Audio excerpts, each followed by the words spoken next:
Hey everyone, so I'm back again with some film breakdown of the Rockets versus the Knicks, and specifically I want to focus on how we can fix our offense. Now you might be wondering why our offense needs to be fixed. We're a really good offensive team. The issue is we're really good when defenses aren't running this specific scheme, which is putting a guard or a forward on Cat and then sticking their center on Hart. It's what the Celtics did, it's what the Rockets did, and it really, really hurts us because we're not good at beating it. So let me just show you the defensive scheme. So here you can see it's Adams, the center, guarding Hart, and then it's Dylan Brooks guarding Cat. So Adams, because it's Hart, can stay really far in his help, right? He's basically in the paint. So Cat gets the ball here, he wants to attack, and he ends up turning it over. But look, even if he doesn't turn it over, right? Adams is already there, ready to help. And we always try to do this and try to attack when there's an extra man preloaded in the help. Now, there's a solution to this. It's something we can easily do, and I talk about it in the Celtics breakdown. But it's basically make Josh Hart the screener. And we did it on the first possession of the game. So look, you can see Brunson tells Cat to move, and then he's going to ask Hart to set the screen. And the reason this is important, right, is because now that Hart is a screener, Sengun needs to be in the action. Sengun's their weakest defender, and that's why they're sticking him on Hart. And we want this. We want Brunson versus Sengun in space. So as Brunson's coming off the screen, he's going to get a lot of space downhill to attack Sengun. And then here, just too fast, a little bump, and then just finishes the layup.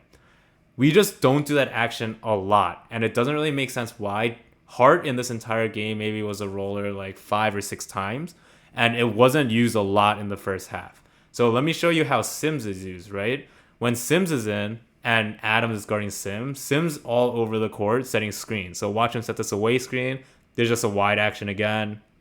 And then OG's going to come off this wide screen and then just curl in. When he curls in, he has a lot of space coming downhill against the center. Imagine this was Brunson, Mikal, or OG.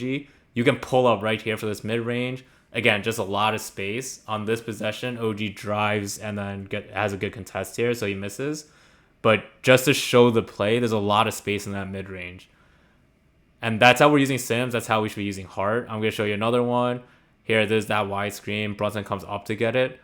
Sims is saying the high pick and roll, right? Imagine this Hart is the same situation. Your center's guarding him. Brunson's coming off this screen with a lot of space versus the center, which you want every single time. So it comes off the screen, has a lot of space, pokes, and then finds an open three. So we should be doing this with Hart a lot more, which is something we're not doing, and it doesn't make sense why we're not doing it. Here is a set play, a sideline out of bounds. What we're going to try to do here is get Cat a post touch. And we did this a lot because of the mismatch, right? Because he has a small defender on him. But there's two things that's happening here. The Rockets were really good at kicking the small defender out. So look at Sengun. When he sees a small defender on Cat, he switches out. So Fred VanVleet then switches to guard and everyone's reset, right?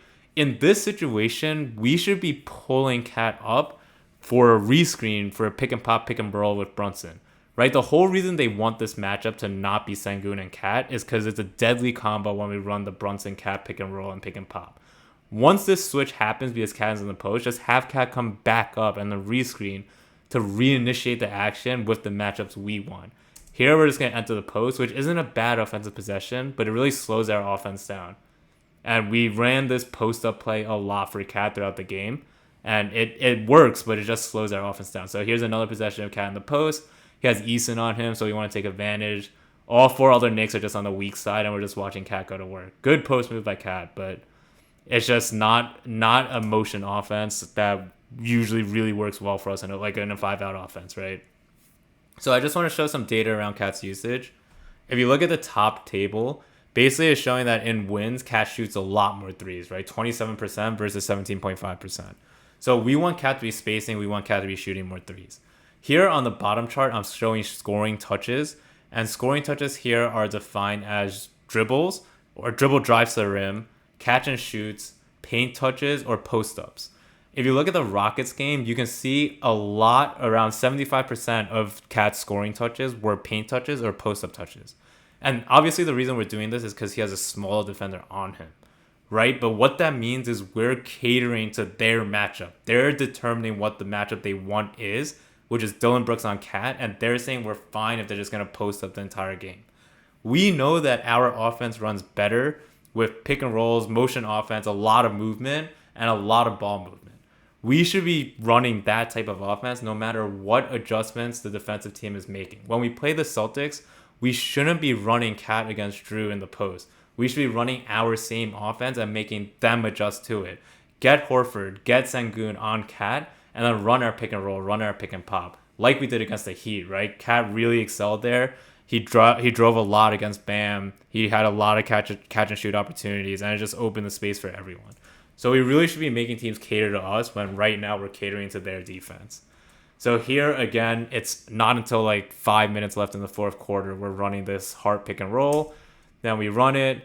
Sengun kicks it here, so we get a sideline out of bounds, showing the exact next possession. Brunson gets it again. Run the exact same thing. We want Sengun in the action. This is just a two-man game, right? Like Hart's a good decision maker. Hart as a short roller, I'm fine with him making the pass, with him driving, with him scoring. And then here I just want to show the Rockets offense. So they religiously hunted Cat, right? If you look at this matchup right now, we have OG on Sengun and Cat on Dillon Brooks, and that's because Cat picked up his fourth foul. So we switched the matchups, and you can see Fred VanVleet, he's going to call for Brooks to set the screen. Sengun is the one they want as a screener because he's better in this pick and roll, but they want to hunt Cat, and we should be doing that a lot more. On this possession, we actually do a good job where Cat directs OG to just switch, so no advantage is created. But here, we want this matchup, right? We want Mikal and OG versus Fred VanVleet and Dillon Brooks. We just make a miscommunication mistake here where both Mikal and OG go to Fred VanVleet, leaving Dillon Brooks wide open for the three. So that's just a mental mistake that we need to clean up. But other than that, we're just getting hunted, and we should be hunting teams more. Lastly, I just want to talk about Mikal's defense, specifically as a screen navigator, right? He's been very good for us all season as a screen navigator. But there's a couple scenarios where he's not so good. And one is just a rescreen. It seems like he relaxes after the first screen is avoided. And he gets caught a lot on these like secondary rescreens. So just showing Jalen Green get around him here. Let me show a good possession, a good defensive possession for Mikal, and he's been doing this all year, is they just ice the pick and roll, right? And what that means is we force the defender to a certain direction first. So you can see Mikal preload getting across this Adam screen, right? Forces VanVleet left, and then because of his length, he's able to recover. So he does a lot, and he's really, really good at it, which has been good for our defense. One problem with icing screens, though, is look at him preload this Sengun screen right here. Sengun can flip this screen, and this hurt us a lot this game. So like Sengun just flips the screen, which is kind of like a rescreen, and then Mikal gets caught, right? Because he's already preloaded to the wrong side. So we just need to be wary of that. One of the solutions for that is we don't have to be so aggressive. We can go under some of these really high screens like he does against Shepherd, right? Watch the first screen, rescreen, also goes under. And Mikal has a length to do that, but for some reason, he didn't do that all game against Fred and only did it against Reed. So yeah, I just don't think we should be adjusting to any team's defense. We have an excellent offense, and we should run the stuff that we want to run and that we're good at running and make teams adjust to that. So yeah, if you like the content, don't forget to subscribe and like. I review all Knicks games. If you want to see any of the previous ones, they're all in the playlist. And I'll be here for every future game as well. Hope you enjoy. See ya.